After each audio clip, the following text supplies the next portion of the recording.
السلام عليكم ورحمة الله وبركاته. بسم الله الرحمن الرحيم. إن الحمد لله والصلاة والسلام على رسول الله وعلى آله وصحبه ومن والاه. ما بعد. أعوذ بالله السميع العليم من الشيطان الرجيم من همزه ونفخه ونفثه. بسم الله الرحمن الرحيم. رب اشرح لي صدري ويسر لي أمري واحلل عقدة من لساني يفقهوا قولي. سبحانك لا علم لنا إلا ما علمتنا إنك أنت العليم الحكيم.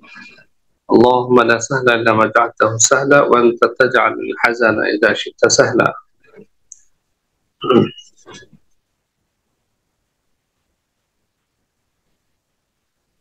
أعوذ بالله من الشيطان الرجيم. ألم تر إلى الذين أوتوا نصيبا من الكتاب يؤمنون بالجبت والطاغوت ويقولون للذين كفروا هؤلاء أهدى من الذين آمنوا سبيلا. تو یہاں پر اللہ سبحانہ تعالیٰ علم تر کہہ رہے ہیں، یعنی اس سے پہلے بھی یہ گزر چکا ہے، علم تر الی الذین یزکون انفسہم، اور اس سے پہلے علم تر الی الذین اوتوا نصیبا من الکتاب یشترون الضلالة ویریدون ان تضلوا السبیل. تو استفہام تقریر کے لیے ہے، یہاں پر استفہام تقریر کے لیے ہے. یہ تسلسل جاری ہے. یہود مدینہ جو تھے، یہودی قوم جو تھی، ان کی اللہ سبحانہ تعالیٰ ان کے صفات رذیلہ ذمیمہ قبیحہ گنا رہے ہیں، اور ایک طرح سے ان پر تعجب بھی ہے کہ اوتوا نصیبا من الکتاب. اس سے پہلے وہ لوگ اوتوا نصیبا من الکتاب ہونے کے باوجود، یعنی کہ کتاب کا علم ہونے کے باوجود بھی کیا کرتے تھے وہ لوگ؟ اوتوا نصیبا من الکتاب یشترون الضلالة ویریدون ان تضلوا السبیل. وہ خریدتے تھے گمراہی کو اور یہ چاہتے تھے کہ تم بھی، یعنی مسلمان بھی گمراہ ہو جائیں. یہ ان کی دلی خواہش تھی. تو یعنی باوجود اس کے کہ ان کے پاس علم تھا حق اور باطل کا، اللہ سبحانہ تعالیٰ نے انہیں بتایا تھا تورات میں، اس کے باوجود بھی وہ لوگ ہے نا اس طریقے سے کرتے تھے. اب یہاں پر اس کے بعد پھر اللہ سبحانہ تعالیٰ نے کہا الم تر الی الذین یزکون انفسہم، پھر وہ اپنے آپ کو مزکا بتاتے تھے، یعنی کہ پاک باز بتاتے تھے. ہونا تو یہ چاہیے تھا کہ نا وہ لوگ تقوی اختیار کرتے، اللہ سبحانہ تعالیٰ انہیں پاک کرتا، لیکن بجائے اس کے وہ لوگ اپنے آپ کو پاک بتاتے تھے اور کہتے تھے کہ نا لن تمسنا النار الا ایاما معدودات، اور یہ کہتے تھے نحن ابناء اللہ واحباؤہ، اور یہ کہتے تھے کہ نا لن يدخل الجنة الا من كان هودا او نصارى. یہ تو حد ہو گئی تھی. اس طریقے کے ان کے بہت ساری چیزیں اللہ سبحانہ تعالیٰ ذکر کرتے ہیں، نقل کرتے ہیں، کہتے ہیں کہ یہ لوگ ایسے ہیں، یہ لوگ ایسے ہیں، یہ لوگ ایسے ہیں. تو اسی کا یہ سلسلہ ہے. اللہ سبحانہ تعالیٰ کہتے ہیں کہ دیکھو الم تر الی الذین اوتوا نصیبا من الکتاب. یہاں پر ابن عثیمین رحمۃ اللہ علیہ کہتے ہیں کہ استفہام انکار کے لیے بھی ہے اور تعجب کے لیے بھی ہے. کہ ایک تو یعنی تعجب ان لوگوں کی اس بات پر کہ وہ لوگ کچھ نہ کچھ حصہ انہیں دیا گیا ہے علم کا، کتاب کا، اور اس علم کے باوجود بھی، یعنی اس سے یہ بھی ایک نقطہ نکالتے ہیں ابن عثیمین رحمۃ اللہ علیہ کہ انہیں پورا علم نہیں دیا گیا تھا، یعنی کہ بہت بڑے علماء نہیں تھے وہ لوگ، بس انہیں کتاب دی گئی تھی جس کا انہیں علم دیا گیا تھا، ورنہ اصل علم تو اللہ سبحانہ تعالیٰ کی طرف ہمیشہ منسوب ہوتا ہے. اللہ سبحانہ تعالیٰ نے اتمام حجت کے حد تک تو انہیں علم دیا تھا، اس کے باوجود بھی تعجب یہ ہے کہ وہ لوگ جبت اور طاغوت پر ایمان لاتے ہیں. یؤمنون بالجبت والطاغوت. اب جبت اور طاغوت کیا ہے؟ اس کے تعلق سے عمر رضی اللہ تعالیٰ عنہ کا قول ہے کہ جبت سحر کو کہتے ہیں اور طاغوت شیطان کو کہتے ہیں. امام قرطبی رحمۃ اللہ علیہ تفصیل سے ذکر کرتے ہیں یہاں پر کہ قتادہ رحمۃ اللہ علیہ کہتے ہیں کہ الجبت الشیطان والطاغوت الکاہن. اور مالک بن انس رضی اللہ تعالی عنہ سے رحمۃ اللہ علیہ سے روایت نقل کرتے ہیں کہ الطاغوت ما عبد من دون اللہ ان الجبت الشیطان، یعنی طاغوت کل ما عبد من دون اللہ والجبت الشیطان، وقیل ہما کل معبود من دون اللہ، کل معبود من دون اللہ، اور یہ بھی کہا گیا کہ جبت اور طاغوت اللہ کے سوا جو بھی جس کی بھی عبادت کی جائے وہ جبت اور طاغوت ہے، او مطاع فی معصیت اللہ، یا اللہ کی معصیت میں جس کی اطاعت کی جائے، یہ بھی کہا گیا، یعنی کہ الجبت ابلیس والطاغوت اولیاء۔ اب اس کے بعد الجبت کل ما حرم اللہ والطاغوت کل ما یطغی الانسان، سمجھ میں آ رہی نا بات؟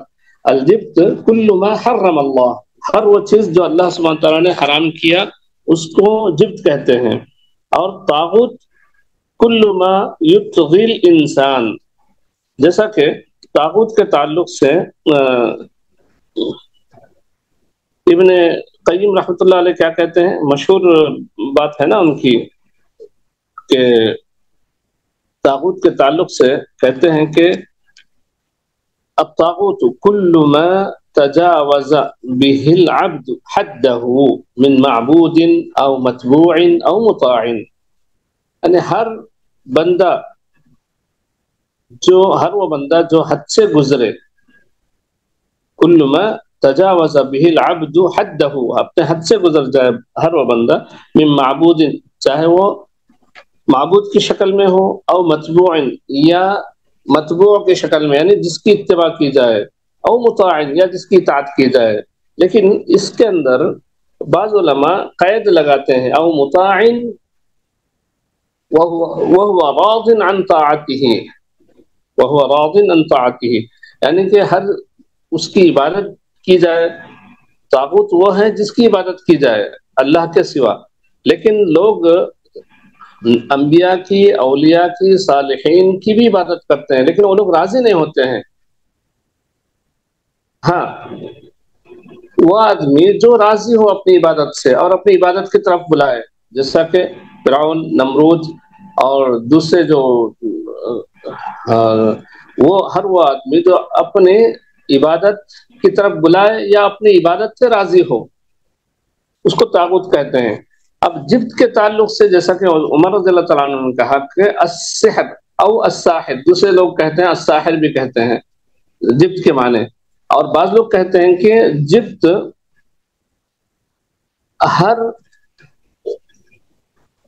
ہر چیز، ہر وہ چیز جو اللہ کی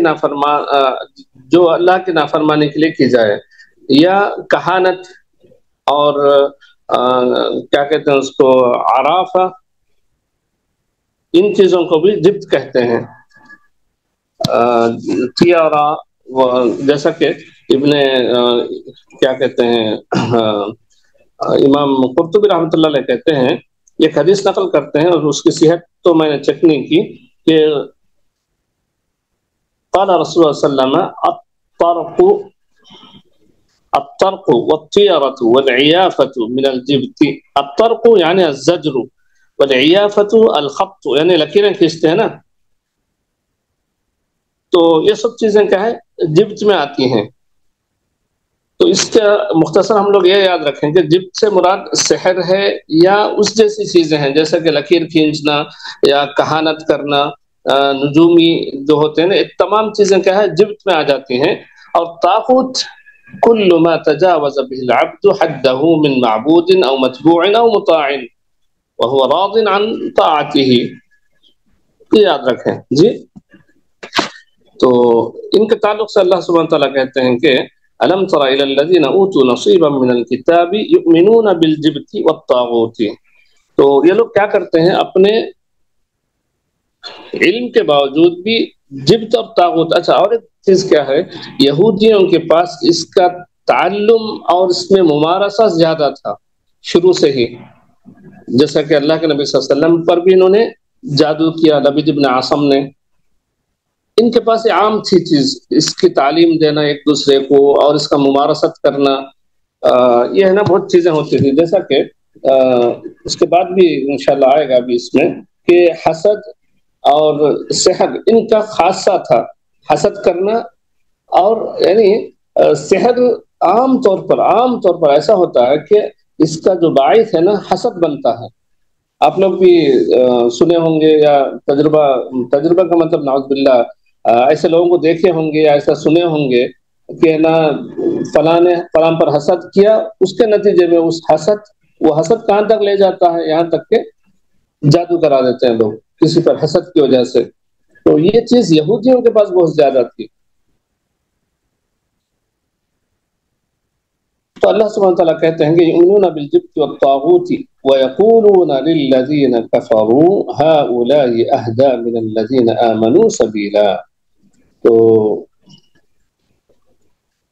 اور دوسری بات یہ ہے کہ یؤمنون بالجبت والطاغوت میں صرف ایمان ہی نہیں لاتے ہیں، ایمان تو لاتے ہی ہیں، پھر اس کے بعد کا ایمان کیسے ہوتا ہے ان کا، صرف زبان سے ہی نہیں بلکہ اقرار بھی ہوتا ہے۔ اقرار یعنی عدم انکار۔ دیکھیے بعض لوگ کہتے ہیں نا کہ میں ایسا نہیں ہوں، میں ایسا نہیں کرتا ہوں، میں وہ غلطی نہیں کرتا ہوں، یا میں اس کا قائل نہیں ہوں۔ اس طریقے سے بعض لوگ اپنی غلطیوں کو چھپاتے ہیں یا اس پر پردہ ڈالنے کی کوشش کرتے ہیں۔ تو اس کے اندر ایک چیز جو ہے نا عدم انکار بھی اقرار ہے۔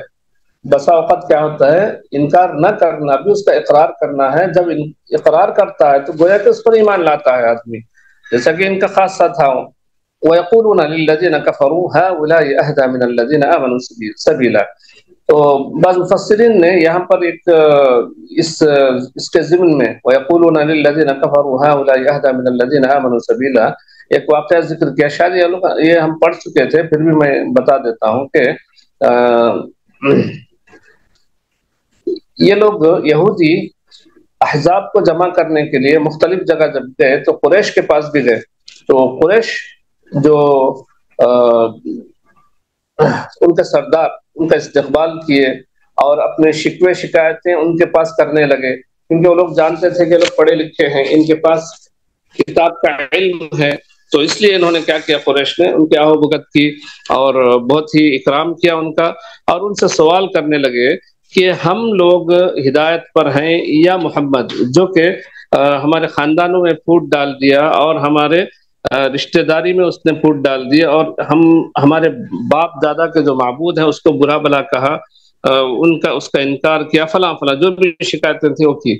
تو انہوں نے چونکہ اللہ کے نبی صلی اللہ علیہ وسلم کی دشمنی میں کوئی کسر اٹھا نہیں رکھتے تھے لوگ، تو موقع پاتے ہی انہوں نے کیا کیا، اور زیادہ جلتے پر آگ چھڑکنے کا کام کیا، کہا کہ ہاں ہاں آپ لوگ بالکل صحیح کہتے ہیں اور آپ ہی لوگ ہدایت پر ہیں، هؤلاء اہدی من الذین آمنوا سبیلا، یعنی کہ محمد وغیرہ کے دین سے محمد کے دین سے آپ لوگوں کا دین صحیح ہے اور آپ لوگ صحیح راستے پر ہوں۔ یہ دو چیزیں، ایک تو یؤمنون بالجبت والطاغوت، علم رکھنے کے باوجود، دوسرا علم رکھنے کے باوجود بھی یہ لوگ کیا کر رہے ہیں، غلط لوگوں کو اہدا بتا رہے ہیں، جو اضل ہیں ان کو اہدا بتا رہے ہیں، اور جو لوگ ہدایت پر ہیں ان کو اضل بتا رہے ہیں۔ تو یہ تعجب در تعجب، اور ان کے اس رویے پر اللہ سبحانہ تعالیٰ کہتے ہیں کہ الم ترى، کیا نہیں دیکھا تم آپ نے کہ یہ لوگ کیسے ہیں، کہ گمراہ لوگوں کو ہدایت پر بتا رہے ہیں۔ هؤلاء یعنی الکفار، کفار قریش، اہدا من الذین آمنوا یعنی من محمد واصحابہ، اولئک الذین لعنهم اللہ۔ اب کون ہے یہاں سے مراد، یہ بھی بول دیا تھا کہ تم بتائیے کون ہے، اولئک الذین لعنهم اللہ سے مراد کون ہے، یہود ہیں۔ اولئک الذین لعنهم اللہ، لعن کا مطلب تو جانتے ہیں آپ لوگ کہ طرد من رحمت اللہ، طرد من الرحمہ، اولئک الذین لعنهم اللہ، ومن یلعن اللہ فلن تجد له نصیرا، اور پر اللہ کی لعنت ہو جائے تو اس کا کوئی مددگار نہیں ہوگا۔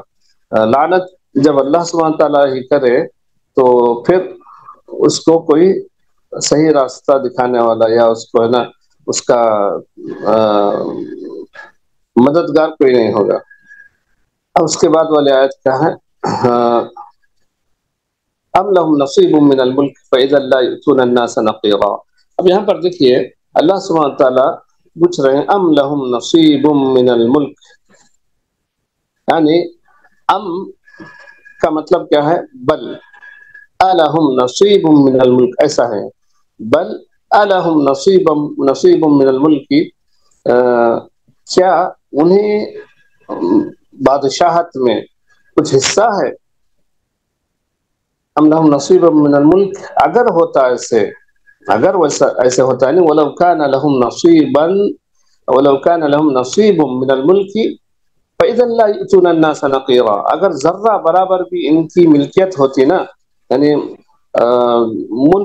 ملک سے مراد مشارق المغارب یا جو بھی ہدایت کے اندر ان کا اگر حصہ ہوتا ہدایت بانٹنے میں یا اس طریقے سے کسی بھی طریقے سے ان کا اگر کچھ حصہ ہوتا تو کیا ہوتا؟ فَإِذَا لَا يُؤْتُونَ النَّاسَ نَقِيرًا، یہ لوگ کھجور کی گٹھلی کا جو شگاف ہے اس کی بھرنے کے اتنا جو سامان ہے یا اس سے بھرنے کے اتنی جو چیز ہے اتنا بھی لوگ ہے نا نہیں بانٹتے لوگ، کیونکہ یہ لوگ بخیل ہے، ابخل البخلا ہیں، یعنی کہ بہت زیادہ بخیلی ان کے اندر ہے۔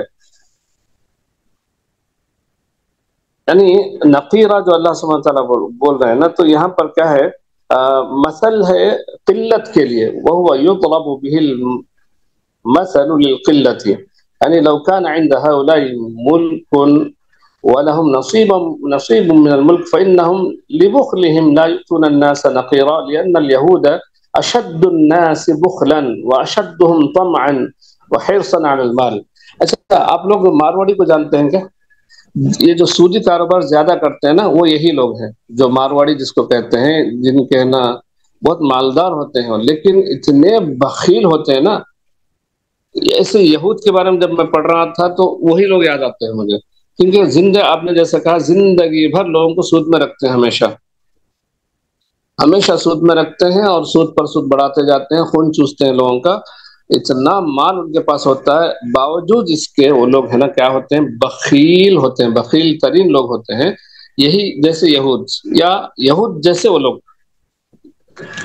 اب ابن عثیمین رحمۃ اللہ علیہ نے بھی جو لکھا ہے وہی چیز لکھی ہے کہ حيث يريدون أن يحولوا بين النبي صلى الله عليه وسلم وبين ما أعطاه الله من النبوة التي يكون بها ملك مشارق الأرض ومغاربها۔ اس کے بعد آخر میں کیا لکھتے ہیں اس میں؟ الاشارۃ الی ان الیہود، یعنی اس کے فوائد میں سے اس آیت کے، الاشارۃ الی ان الیہود من ابخل الناس، من ابخل الناس، یعنی یہ مسلم چیز ہے یہ کہ یہ لوگ بخیل ہوتے تھے بہت زیادہ۔ تو بخل یہودیوں کی صفات میں سے ایک صفت ہے، تو اپنے قریب بھی نہ آنے تھے ہم لوگ اس بخل کو، کم سے کم اس لیے بھی کہ یہ یہودیوں کی ایک صفت تھی۔ تو اللہ سبحانہ تعالیٰ کہتے ہیں کہ اگر ان کے پاس ملکیت کچھ ہوتی بادشاہت میں سے تو یہ لوگ ہے نا اللہ کے نبی صلی اللہ علیہ وسلم کو جو فضل ملا ہے اس میں رکاوٹ بننے کی کوشش کرتے۔ ام یحسدون الناس علی ما آتاہم اللہ، اچھا اس کے بعد کی بھی آیت ہے نا، ام یحسدون الناس علی ما آتاہم اللہ من فضلہ فقد آتینا آل ابراہیم الکتاب والحکمت وآتیناہم ملکا عظیما، یا یہ لوگ حسد کرتے ہیں، بلکہ اس کے معنی میں بھی کہا کہ ام ہے نا بمعنی بل، نقول فیہا کما قلنا انہا بمعنی بل وحمزہ للاستفہام، یعنی یحسدون الناس علی ما آتاہم اللہ من فضلہ، جو پہلی والی آیت تھی ام لہم نصیب من الملک، تو اس کا اضراب ہے یہ بل، یعنی بلکہ یہ لوگ کیا ہیں؟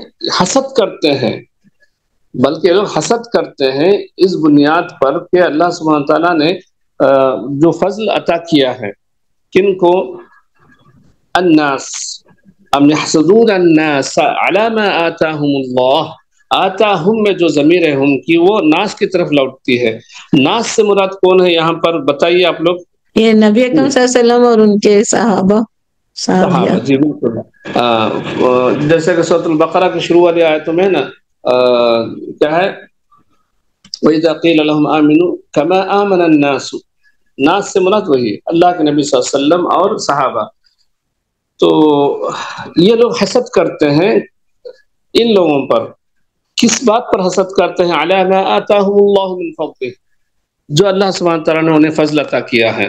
یعنی حسد مکے میں نہیں تھا، حسد ہے نا مدینے میں شروع ہوا، اور وہ بھی اسی بنیاد پر کہ لوگوں اللہ کے نبی صلی اللہ علیہ وسلم کو لوگوں نے سرداری دے دی تھی، اور ان کے صحابہ جو تھے وہ لوگ پیش تھے، گرچہ کہ اللہ کے نبی صلی اللہ علیہ وسلم اور صحابہ کا مقصد لوگوں پر راج کرنا، سرداری کرنا نہیں تھا، ایمان تھا اصل مقصد. لیکن وہاں پر لوگوں نے آہ و بکت کی اللہ کے نبی صلی اللہ علیہ وسلم کی، تو اس پر ان لوگوں کا حسد شروع ہو گیا. اور دوسری بات، اللہ سبحانہ تعالیٰ نے چونکہ خاندان اسحاق سے ہٹا کر خاندان اسماعیل میں نبوت عطا کی، اس پر بھی انہیں حسد ہے شروع سے، اور ایمان کی دولت سے مالا مال کیا. تو یہ لوگ یہ چاہتے تھے کہ یریدون ان تضلوا السبیل. اور دوسرا سورۃ البقرہ میں اللہ سبحانہ تعالیٰ نے کہا کہ ودوا لو تکفرون کما کفروا فتکونون سواء. تو یہ لوگ ہمیشہ یہی چاہتے تھے کہ یہ لوگ کفر کریں، مسلمان کفر کریں. اور دوسرا سورۃ النساء میں بھی بعد میں آپ لوگ پڑھیں گے کہ ودت طائفۃ من اہل الکتاب لو یضلونکم وما یضلون الا انفسهم. تو ان کی ہمیشہ کی کوشش تھی کہ مسلمان کفر کرے، مسلمان شرک کریں، مسلمان ان کے برابر ہو جائے، ہمیشہ کی ان کی خواہش تھی، اور اس پر حسد بھی تھا ان کو. ام یحسدون الناس علی ما آتاہم اللہ من فضلہ. فضل سے مراد سب سے اہم چیز کیا ہے؟ فضل سے مراد یہاں پر ایمان، اسلام، نبوت. نبوت بھی ہے، لیکن یہاں پر کہ الناس جو ہے نا، الناس تو تمام لوگوں کو نہیں ملا تھا نا. تو الناس سے مراد یہاں پر کیا ہے؟ الناس چونکہ ہے تو فضل سے مراد اسلام ہے. اللہ کے نبی صلی اللہ علیہ وسلم اور مسلمانوں کو اللہ سبحانہ تعالیٰ نے چونکہ اسلام عطا کیا ہے، اس پر ان کو بڑا حسد تھا. اچھا، دوسری جو سرداری بادشاہت جو مسلمانوں کو ملی ہے، برتری جو ملی ہے، یہ بھی تھا کیونکہ اللہ سبحانہ تعالیٰ بعد میں ذکر کر رہے ہیں فَقَدْ آتَيْنَا آلَ إِبْرَاهِيمَ الْكِتَابَ وَالْحِكْمَةَ وَآتَيْنَاهُمْ مُلْكًا عَظِيمًا. کہ ہم نے آل ابراہیم کو کیا کیا عطا کیا؟ کتاب بھی عطا کیا اور حکمت بھی عطا کی، یعنی کہ رسالت عطا کی. وَآتَيْنَاهُمْ مُلْكًا عَظِيمًا، اور انہیں بڑا ملک عطا کیا. یعنی ملک تو تمام انبیاء کو اللہ سبحانہ تعالیٰ نے عطا نہیں کیا، یعنی ملک سے مراد بادشاہت اگر لے لے. ویسے کہ سرداری عام لوگوں پر سرداری تو اللہ کے نبی صلی اللہ علیہ وسلم اور ہر نبی کو ملتی تھی، اور چونکہ لوگوں میں سب سے زیادہ اہدا ہوتے تھے، معلم ہوتے تھے، اور ان کو راستہ بتانے والے ہوتے تھے، تو اس معنی کی سرداری ہے. لیکن ملکن عظیمہ، بڑی بادشاہت اللہ سبحانہ تعالیٰ نے کس کو عطا کیا تھا؟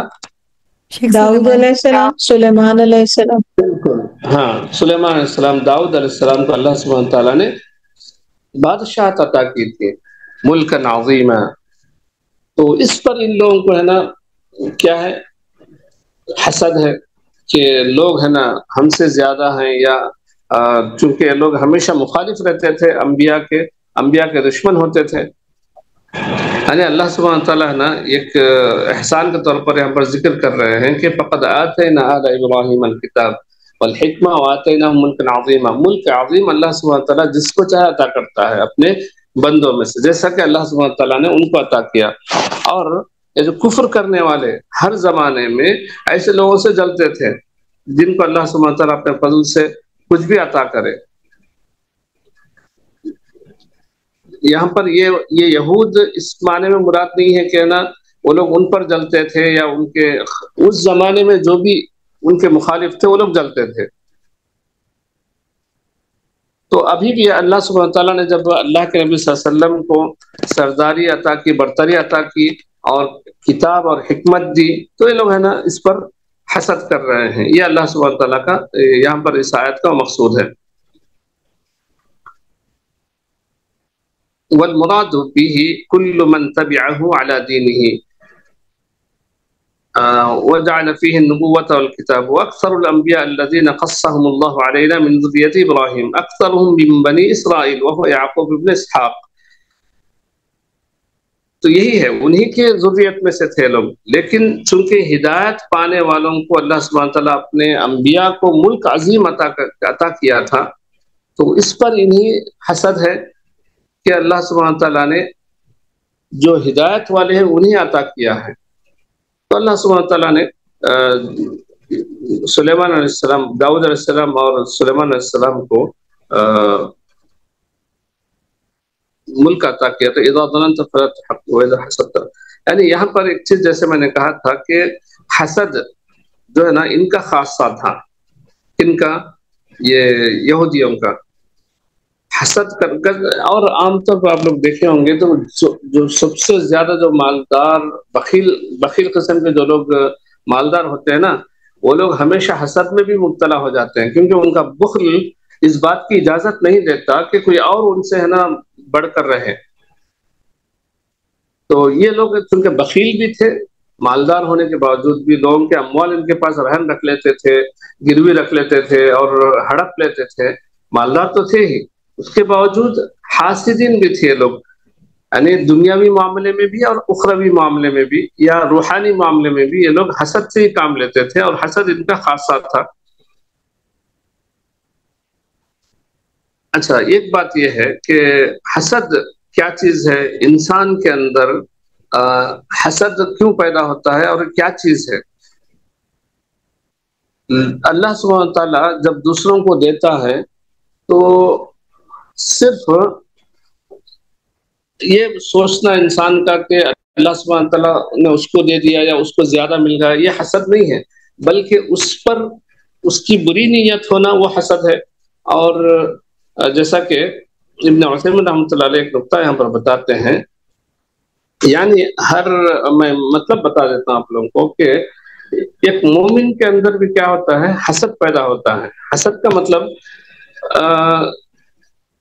یعنی تکلیف، انسان ہونے کے ناطے کسی کو ایک بات کھٹک سکتی ہے کہ نا ارے مجھ سے زیادہ اس کے پاس ہے، یا انسان ہونے کے ناطے شیطان دل میں ڈال سکتا ہے کہ نا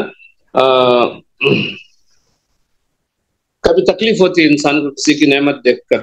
اب اس کے بعد اس کا امتحان یہیں پر ہے کہ اب وہ اس چیز کو بڑھاوا دیتا ہے یا وہیں پر اس کو ختم کرتا ہے.